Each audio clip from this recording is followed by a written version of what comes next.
Good morning and welcome to Rising. It's Monday, which means we have Batya Ungar-Sargon back with us in spirit at least. Great to see you, Batya. Thanks, Robby. So what's going on in the news? Over the weekend, Biden tested positive for COVID again. The president's physician said that he will return to strict isolation procedures following the diagnosis. The doctor's letter reads, quote, "As described last week, acknowledging the potential for so-called rebound positivity observed in a small percentage of patients treated with Paxlovid, the president increased his testing cadence both to protect people around him and to assure early detection of any return of viral replication." This isn't actually the first time we've seen a high-profile Paxlovid rebound. Dr. Fauci himself had a similar experience when he was diagnosed with COVID. Last Thursday, Biden met with CEOs and cabinet members at the White House, including Brian Deese, Secretary Janet Yellen, Marriott CEO, and more. According to White House reporter Philip Wegman, Biden actually shook hands with several participants before then sitting down and removing his mask for opening remarks. So I find this whole Paxlovid rebound concept pretty fascinating and also undeniable at this point. And you cannot tell me that it's just a small number of cases of people experiencing this if both Biden and Fauci, what would be the odds that the two most prominent COVID response people in our government, period, those are the two, the president and Fauci, they both had Paxlovid rebound. So you don't tell me this is something that only 1% of people experience or something. It has to be extremely common, right? Right. When I saw the number, I think I saw a number for, that there's 5% rebound. I'm I had the same exact reaction to you. That would be such amazing odds that, 5% chance and the two most high profile people get it. I totally agree with you. I do think that there's this really interesting juxtaposition between Biden's health on the one hand and the COVID, the returning. And on the other hand, this amazing week that he had that sort of came out of nowhere, right? Where he had all of these big legislative victories, right? The CHIPS Act and, getting some version of Build Back Better finally, potentially on the road somewhere. And meanwhile, he's battling COVID. It's the time that he was the most physically impaired, suddenly all of this stuff, legislatively just broke through. It was such an interesting juxtaposition. That's a good point. I hadn't quite thought of that. It's not as if, you don't really think that he's gumming up the works or something or getting in the way, I don't think, of legislation. He's just not really doing anything effectively for it. So him being kind of taken out of, and I don't know how, it sounds like he was not particularly ill. He was still making phone calls, just kind of isolating and, doing whatever he's doing normally. But you're right, it is a very interesting juxtaposition. I think it calls into question this treatment a little bit. And now, my reading of the science for it is that, it's if you're unvaccinated, taking Paxlovid, and also particularly if you're in an at-risk category, does, according to the testing, really reduce your risk of hospitalization, which is great.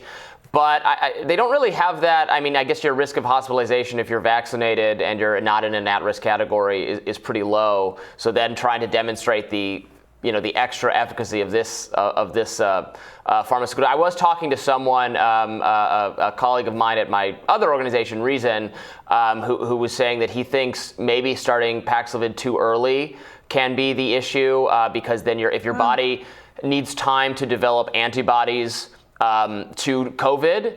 So if Paxlovid stops that from happening even in the first place, then as soon as your course of it is done, then you go through that process anyway. So there might be some window of time where you can actually take it too early, and it's a bad idea. But I don't know. Yeah, that was in the New York Times piece as well. They argued that because it's so effective, your body doesn't quite realize that it has COVID, and so it doesn't develop the same level of antibodies, and then you go, you get in that rebound zone. That's fascinating.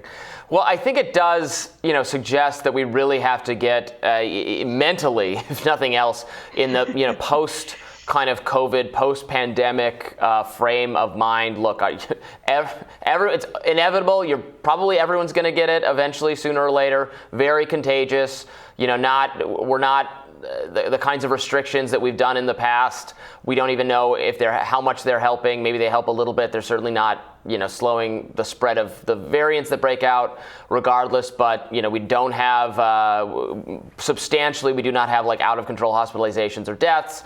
Everyone who wants to get vaccinated has gotten vaccinated, can get boosted if they want. So we really do have to move past, I think, this like emergency COVID footing. And, the president, a very, very old president, oldest president of the United States, I believe, someone whose health is often discussed as, we don't really know necessarily. Obviously, it seems physically he's in fine shape. I think that obviously there's questions about kind of his mental fitness, that sort of thing, and they are just questions. We don't have any confirmation about it. But anyway, someone, that kind of person, having a very totally fine, not worrisome experience with COVID, like, okay, great, that's how it is.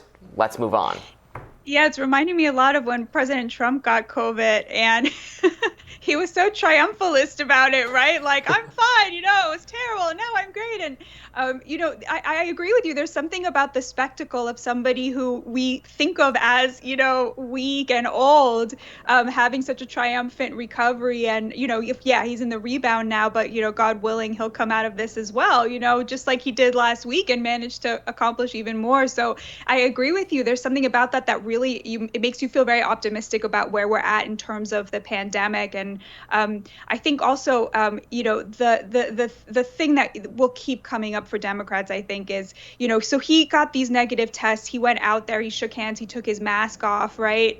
And then turned out that he was in this rebound period. And I think that, the fact that the Democrats represented the kind of COVID zero, the American version of COVID zero for so long is always going to open them up to accusations of hypocrisy when they don't uphold that standard. And certainly knowing about the Paxlovid rebound, maybe he was premature in, I guess, acting like one of us who never took it, seriously in the same way, or demanded that others do so, right? Yeah, I think that's an excellent point. It's just, what some of the COVID zero type Democrats have advocated for so long, and I mean, it's an impossible standard to live up to past a certain point, because you want to take off your mask. You want to see people. Now it's kind of crazy to think about now because a year later, but a year ago, that we were still in very serious corners of, American civilization. People were talking about how, it's not okay yet to have like a birthday party picnic or something this summer. Remember that? That was last summer. Now we are substantially past it, thank goodness. Although, we're still there are restrictions on like the least at risk in schools, at some schools, some university campuses, that kind of thing. But so we should celebrate how far we've come, I think, since last summer. Thank goodness it's not, every second of every day is not consumed by, trying to appease like total shutdown maniacs who are running our government and, the commanding kind of opinion heights of society. But Biden. I just want to point out something I think is very important, which is that we are not at this place relative to where we were then because of anything the administration did, anything the Democrats wanted. We are there because of the wisdom of the American people that said, we're over this. Like, it's time to, it's endemic, and that's how we're going to live. And they started to buck the regulations that were being enforced on them by Democratic authorities. And so I think it's very important that we give credit where credit is due. And it's with the wisdom of the American people that we're sort of had enough of this, a real rebuke of the quote unquote expert class.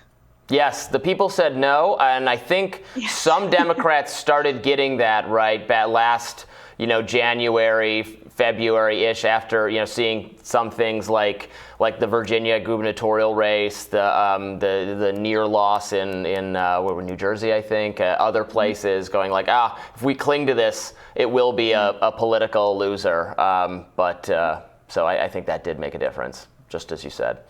All right, we'll tell you what's on our radars coming up next, and we think we might have dueling radars. We were looking at what we were talking about. We might be talking about the same thing from different perspectives, so stay tuned for that. I'm excited.